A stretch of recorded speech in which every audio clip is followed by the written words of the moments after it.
This is the Victor 28 unpackaging. Okay.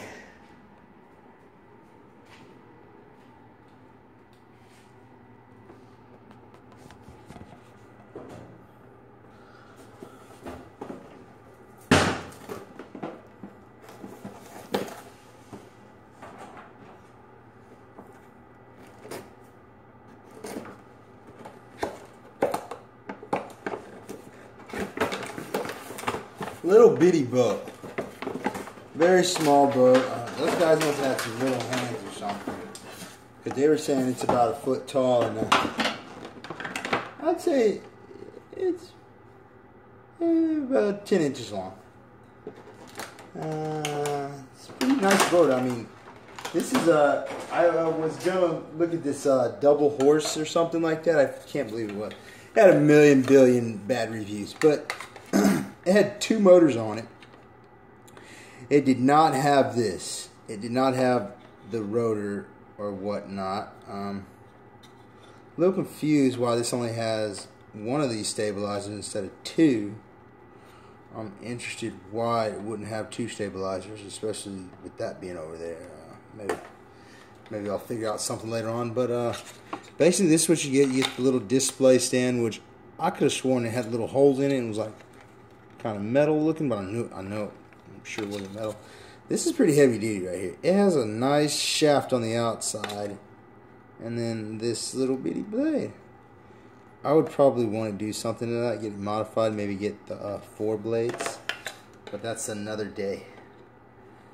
Okay, put that on the little stand. Okay, and then in the bag you get this. This is to take off the prop, and then you got a little rod for the steering, which is cool. And then this is the really great charger that it comes with. I mean, you can't expect much. The controller, I actually kind of like the controller. I have a feeling that there's probably not an antenna right there from most of my experiences. But steer rev and trim rev, I guess you can readjust that. I don't know what this button is. Maybe it's a fast mode. We got the 5 and the 7.3 gigahertz where you can change it. And then it has a little picture of a car and a boat. So I guess it's used for both. It says it can be used for both. Any instructions in here? Okay, we got instructions. Okay, that box is empty. Okay, pull the trigger forward to make the vehicle go forward. Push the trigger slightly away from you to aim the motor. Rotate the steering counterclockwise while holding the trigger right. If the steering is not tight enough, switch up to dual function. Knob to gain longer servo angle. Rotate the steering wheel counterclockwise while holding the trigger to turn left. Okay. Tighten enough and then same. Okay. Switch down for smaller servo. So that is just to change the channels. On and off switch right there on the back. Solid green means the battery is good. Flashing green means the battery is low. Voltage replace battery when it's flashing. So receiver connection and binding. You gotta work on its antenna right there. It's showing the antenna. Steering trim dial use. Oh, guys, the steering trim right there on the top.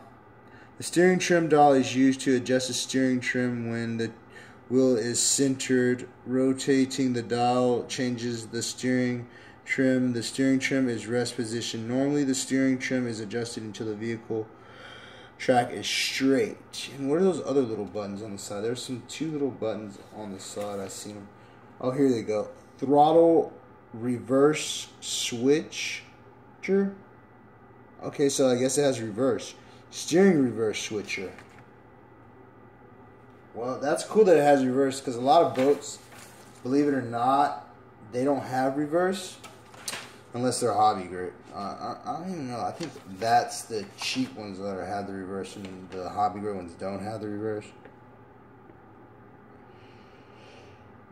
But basically, it's showing you a picture, and on this picture, it has the stabilizer on this side. Of course, there is no stabilizer on the opposite side. There's just this little thing right here, which I don't know what the hell that is. I think that's maybe like a wheelie bar.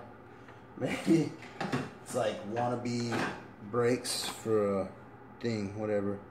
Carefully feed the end of the receiver antenna through the ornament inside the hull. Okay. So apparently there's an antenna that's supposed to stick out of here. Okay. Is that the antenna? Is that... Carefully stick out the hull. Where the... That thing is so little it can't even get in the hull. It's pretty nice though. I'm liking it. And that engine is adorable. It's cute.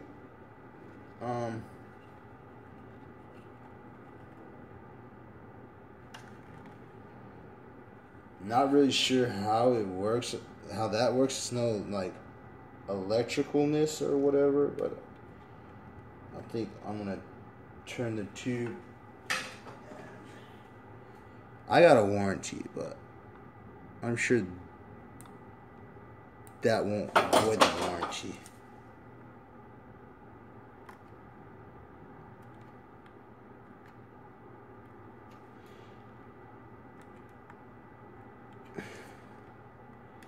And basically that's just going to scoop a little bit more water in there than normal. It has the cutest little damn engine. I didn't see how it's getting all that power. But it truly is getting a lot of power. Has a little Velcro thing. I thought this thing came with 2 batteries. Some of these aren't that great, because I know that I've seen one with 2 batteries before. I've seen that a lot of times. With my Fox 911, some of them came with 2 batteries. But I guess when you get the one that doesn't cost $20, $30 more than the one that you got, you probably get those issues like that. Definitely very easy to change the engine. I am very curious about putting a little brush motor in there later on down the road when it breaks. Okay, but I got a 2-year warranty on it. Damn it! I got a 2-year warranty on it. Awesome 2-year warranty. I bought it $10 from the Amazon or whatever, blah blah blah. I got the Amazon Prime, so I had to go crazy with it. That is a tight servo motor. It's adorable. I mean, it's pretty good. It's pretty good. It actually looks pretty professional. I don't know how great that is, that little circle right there at cooling this engine. I thought it would have been wrapped around. I must have been looking at something else. I think I was looking at a double horse or something like that. It had the coils wrapped around it. I hope I didn't make a boo-boo and get the wrong one. But later on, we're going to test this out and see how great it is. I did a lot of talking.